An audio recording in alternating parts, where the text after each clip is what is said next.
Good morning, another video. Bit of a, not frosty this morning, but it's a little bit cold, so I hope my potatoes are okay. So I've got another side there of the chicken tractor made up day before yesterday. Another one's on the ground over there. So what I'm going to do today is get into the front and the back, so it'll sort of go together. So by the end of today we'll have the shape sitting there out in the driveway ready for the final touches, hopefully. So that'll be good. But first I've got to get all the chores done and get the chooks fed, and when the grass dries out a bit more I'll get some rabbit food up to the rabbits, and then I'll get into it.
So got that all together now, 2.4 wide. So if I want, I can put it on the back of a truck with no trouble. Now I'm going to start on the front and the back. They're tags for the roof, nice 45-degree pitch.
The swallows are nesting again all over the house. So I bought the cheapest action camera I could. It has a remote. It also has a super slow speed setting. So I'm going to I can sit back on the back veranda while I'm having a cup of coffee and remotely turn it off and on. I was just thinking also it has a plug-in microphone, so I can run the microphone round to right next to the nest and get a bit of noise out of the nest. So this is going to be a lot of fun. Technology has really moved on an amazing amount in the last 15 years since I started sort of playing around with wildlife photography. The cost has gone up for the big lenses, and it's come down for this sort of stuff to amazingly low prices. So stay tuned for the following episodes, and you might see some swallows in slow motion and their chicks in the nest. So that's going to be a lot of fun.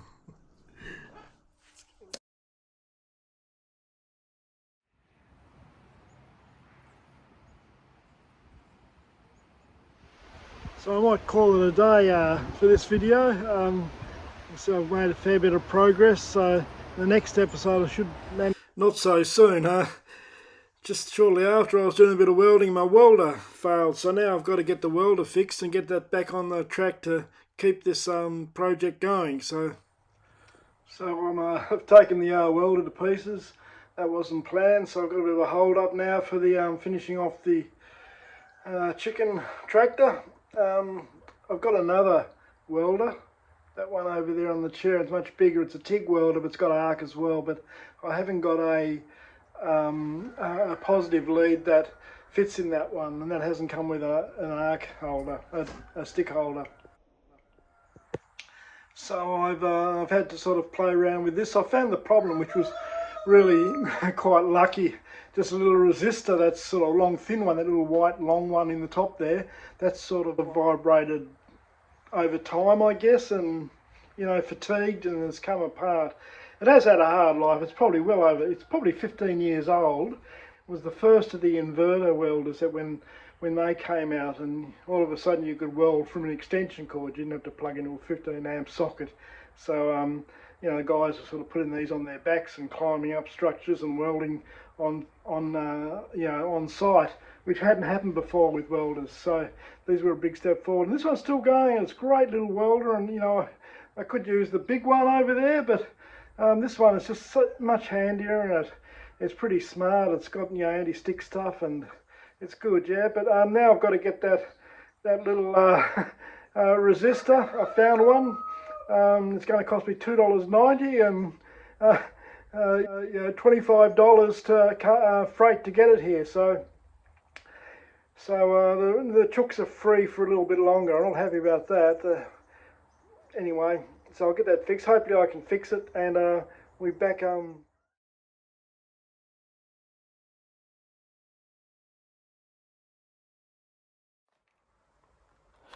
So on the positive side, I've got germination happening. Those two trays over there are brassicas, they're both cauliflower I think.